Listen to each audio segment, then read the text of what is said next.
Was Dragon Ball Sparking Zero an overhyped failure? Was it a victim of too high expectations? Let's talk about it. Let me know in the comments what you think of Sparking Zero, because I have a very unique perspective of this, because I don't have the game, because PS5s are like 12 to 15,000 rand, and then it's like another 1,500 rand for the game.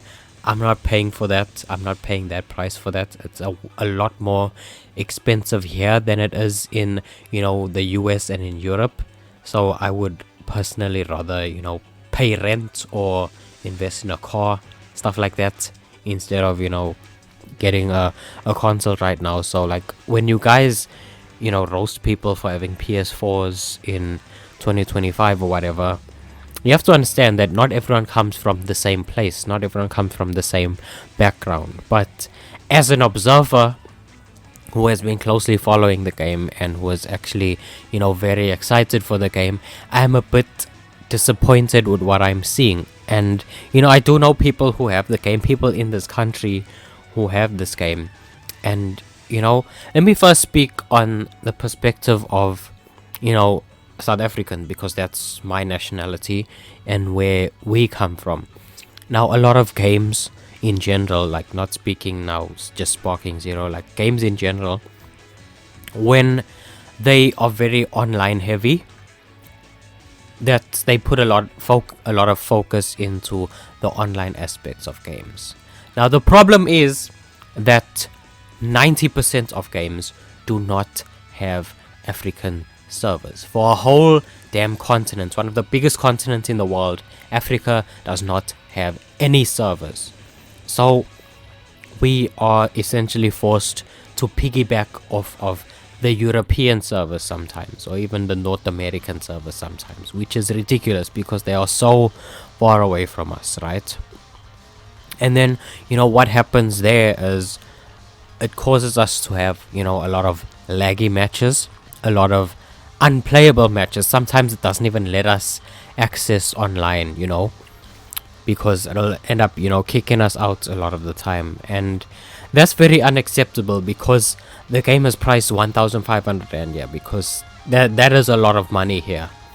And for people who buy the game expecting to play it with its full capabilities, what I've seen is that they can't find matches, they can't load into games, and a lot of the times when they do load into games, they get kicked out mid-match, or it's very, very laggy, unplayable, and that's just unacceptable. I wish that other parts of the world would acknowledge Africa and its existence. I've been trying to fight for that for a long time, and it's a shame that we don't get a lot of notice, but hopefully somewhere down the line, hopefully like when I become a bigger name in like a few years, hopefully I'll be able to advocate for that more. So yeah, if I was even to buy the game, firstly I wouldn't even be able to play it probably, because like I have a lot of buddies who have a whole list of complaints about the game and its online capabilities and functionalities, and it's not good. So yeah, and other than that though, now speaking on the general player base, a lot of complaints that I've seen about the game have been the online mode. Far removed from actually getting into matches, it is the unplayable state of the matches where it's not very balanced. There's a lot of exploits and broken techniques and stuff that they are patching, so I'm not gonna give them too much flack for that. They are working on improving it. I wish they would work on improving and giving Africa servers though, but they are improving the online mode. And the custom battle was something that I saw a lot of people were excited for. I myself was very excited for. I felt like that could have been a gold mine for content creators to infinite content, infinite video generator essentially. And I think that it didn't live up to the hype from what I've seen and explored on my secondhand experience of the game. So I hope that they take a lot of feedback from this game, and in Sparking 1 they can improve on a lot. The story mode, I saw a lot of people complain that while a lot of the what if scenarios in the story mode were interesting and, you know, enjoyable, I wasn't particularly fond of how they did cutscenes and stuff like that. You know, it was basically, you know, text mostly with pictures. I didn't like that, but the what ifs looked really fun. And, you know, this is a very unscripted video, so I'm just, you know, spitballing ideas, giving you my unfiltered thoughts on the game. And from what I've seen, I will probably have a detailed scripted video down the line.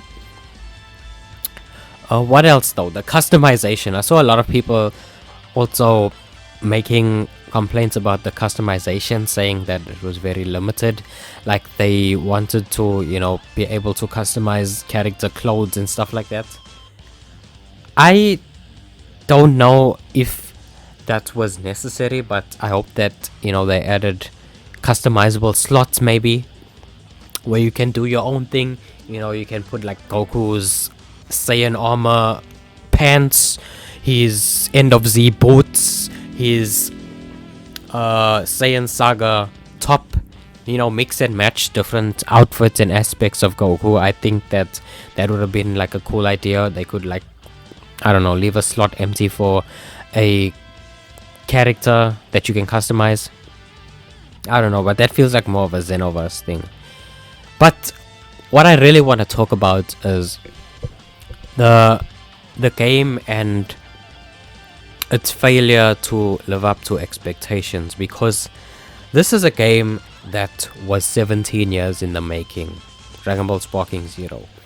Budokai Tenkaichi 3 came out in 2007, hailed as the greatest Dragon Ball game of all time, and I don't think Sparking Zero surpassed it, because if you look at, you know, the player base and the interest of the players and even content creators, like, there's nothing there. Like, it's very bare bones. It feels like this was a prototype for the next Sparking game, which is probably going to be like, I don't know, Sparking 1 or something.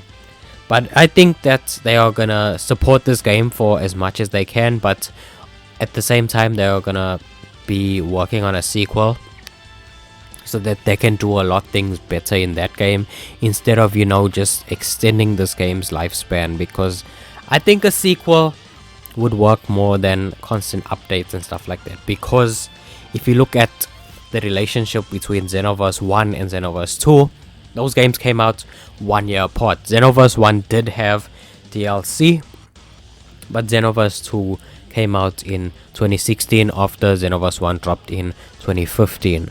And I think that it was a smart choice, because they took a lot of Xenoverse 1 and improved on it and perfected it to a very high degree. And, you know, Xenoverse 2 is still a game that's been supported from 2016 right now up until 2025 and going on. So it's almost 10 years alive at this point, which is absolutely absurd. So I think that for Sparking Zero, I think that Sparking Zero is probably the prototype, while the next Sparking game, I'm going to call it Sparking 1.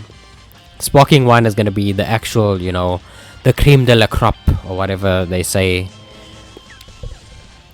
And hopefully it'll be a lot better than this one. Hopefully, you know, they can breathe some life into Sparking Zero though, with the updates and DLC. But I hope that the Sparking 1 will be a lot better than this one. Let me know what you guys think of Sparking Zero though in the comments. I'm dying to read your comments. And, you know, if you have the game, tell me about your experience. I'd love to hear about it. Thanks for watching though. Check out another video on screen. Peace out.